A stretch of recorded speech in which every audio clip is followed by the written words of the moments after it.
श्री गणेशाय नमः।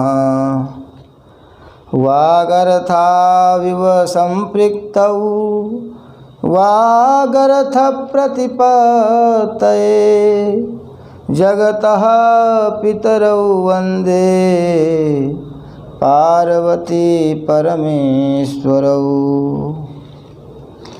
श्रीमद्भागवत महापुराण चतुर्थ स्कंध तृतीय अध्याय।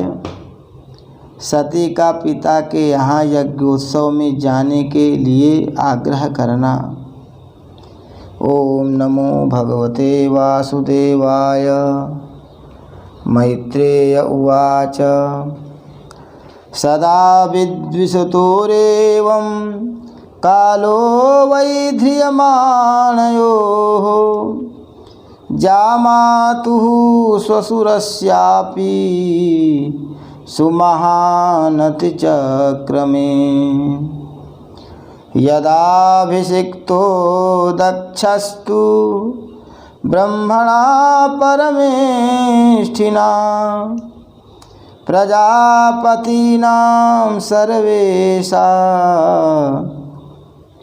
माधिपत्येस्मयोऽभवत्।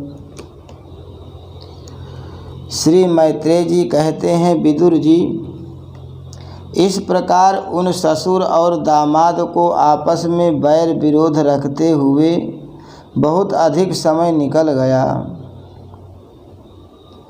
इसी समय ब्रह्मा जी ने दक्ष को समस्त प्रजापतियों का अधिपति बना दिया। इससे उसका गर्व और भी बढ़ गया। उसने भगवान शंकर आदि ब्रह्मनिष्ठों को यज्ञ भाग न देकर उनका तिरस्कार करते हुए पहले तो वाजपेय यज्ञ किया और फिर बृहस्पति शव नाम का महायज्ञ आरंभ किया। उस यज्ञोत्सव में सभी ब्रह्मर्षि, देवर्षि, पितर, देवता आदि अपनी अपनी पत्नियों के साथ पधारे। उन सबने मिलकर वहाँ मांगलिक कार्य संपन्न किए और दक्ष के द्वारा उन सबका स्वागत सत्कार किया गया। उस समय आकाश मार्ग से जाते हुए देवता आपस में उस यज्ञ की चर्चा करते जाते थे। उनके मुख से दक्ष कुमारी सती ने अपने पिता के घर होने वाले यज्ञ की बात सुन ली। उन्होंने देखा कि हमारे निवास स्थान कैलाश के पास से होकर सब ओर से चंचल नेत्रों वाली गंधर्व और यक्षों की स्त्रियां चमकीले कुंडल और हार पहने खूब सज धज कर अपने अपने पतियों के साथ विमानों पर बैठी उस यज्ञोत्सव में जा रही हैं। इससे उन्हें भी बड़ी उत्सुकता हुई और उन्होंने अपने पति भगवान भूतनाथ से कहा। सती ने कहा, वामदेव, सुना है इस समय आपके ससुर दक्ष प्रजापति के यहाँ बड़ा भारी यज्ञोत्सव हो रहा है। देखिए, ये सब देवता वहीं जा रहे हैं। यदि आपकी इच्छा हो तो हम भी चलें। इस समय अपने आत्मीयों से मिलने के लिए मेरी बहनें भी अपने अपने पतियों के सहित वहाँ अवश्य आएंगी। मैं भी चाहती हूँ कि आपके साथ वहाँ जाकर माता पिता के दिए हुए गहने, कपड़े आदि उपहार स्वीकार करूँ। वहाँ अपने पतियों से सम्मानित बहनों, मौसियों और स्नेहार्द्र हृदया जननी को देखने के लिए मेरा मन बहुत दिनों से उत्सुक है। कल्याणमय इसके सिवा वहाँ महर्षियों का रचा हुआ श्रेष्ठ यज्ञ भी देखने को मिलेगा। हे अजन्मा प्रभो, आप जगत की उत्पत्ति के हेतु हैं। आपकी माया से रचा हुआ यह परम आश्चर्यमय त्रिगुणात्मक जगत आप ही में भास रहा है। किंतु मैं तो स्त्री स्वभाव होने के कारण आपके तत्व से अनभिज्ञ और बहुत दीन हूँ, इसलिए इस समय अपनी जन्मभूमि देखने को बहुत उत्सुक हो रही हूँ। हे जन्म रहित नीलकंठ, देखिए इनमें कितनी ही स्त्रियां तो ऐसी हैं जिनका दक्ष से कोई संबंध भी नहीं है, फिर भी वे अपने अपने पतियों के सहित बहुत सज धज कर झुंड की झुंड वहाँ जा रही हैं। वहाँ जाने वाली इन देवांगनाओं के राजहंस के समान श्वेत विमानों से आकाश मंडल कैसा सुशोभित हो रहा है। हे सुरश्रेष्ठ, ऐसी अवस्था में अपने पिता के यहाँ उत्सव का समाचार पाकर उसकी बेटी का शरीर उसमें सम्मिलित होने के लिए क्यों न छटपटाएगा। पति, गुरु और माता पिता आदि सुहृदों के यहाँ तो बिना बुलाए भी जाया जा सकता है।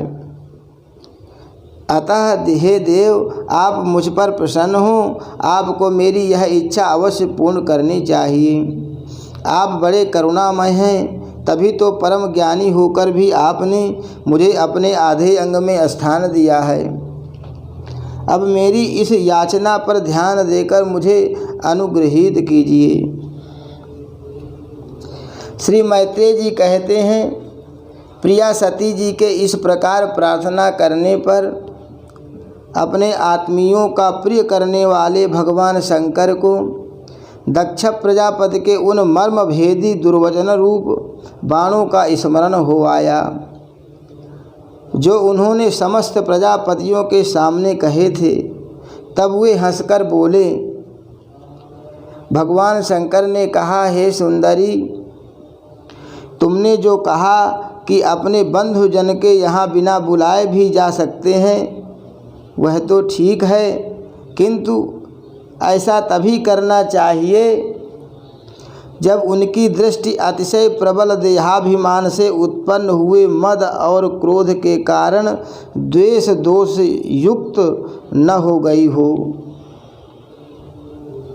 विद्या, तप, धन, सुदृढ़ शरीर, युवावस्था और उच्च कुल, ये 6 सत्पुरुषों के तो गुण हैं, परंतु नीच पुरुषों में यही अवगुण हो जाते हैं, क्योंकि इनसे उनका अभिमान बढ़ जाता है और दृष्टि दोष युक्त हो जाती है एवं विवेक शक्ति नष्ट हो जाती है। इसी कारण वे महापुरुषों का प्रभाव नहीं देख पाते। इसी से जो अपने यहाँ आए हुए पुरुषों को कुटिल बुद्धि से भाव चढ़ाकर रोष भरी दृष्टि से देखते हैं, उन अव्यवस्थित चित्त लोगों के यहाँ ये हमारे बांधव हैं ऐसा समझकर कभी नहीं जाना चाहिए। हे देवी, शत्रुओं के बाणों से बिंध जाने पर भी ऐसी व्यथा नहीं होती जैसी अपने कुटिल बुद्धि स्वजनों के कुटिल वचनों से होती है, क्योंकि बाणों से शरीर छिन्न भिन्न हो जाने पर तो जैसे तैसे निद्रा आ जाती है, किंतु कुवाक्यों से मर्मस्थान विद्ध हो जाने पर तो मनुष्य हृदय की पीड़ा से दिन रात बेचैन रहता है। हे सुंदरी, अवश्य ही मैं यह जानता हूँ कि तुम परमोन्नति को प्राप्त हुए दक्ष प्रजापति को अपनी कन्याओं में सबसे अधिक प्रिय हो, तथापि मेरी आश्रिता होने के कारण तुम्हें अपने पिता से मान नहीं मिलेगा, क्योंकि वे मुझसे बहुत जलते हैं। जीव की चित्त वृत्ति के साक्षी अहंकार शून्य महापुरुषों की समृद्धि को देखकर जिसके हृदय में संताप और इंद्रियों में व्यथा होती है, वह पुरुष उनके पद को तो सुगमता से प्राप्त कर नहीं सकता। बस दैत्यगण जैसे श्रीहरि से द्वेष मानते हैं, वैसे ही उनसे कुढ़ता रहता है।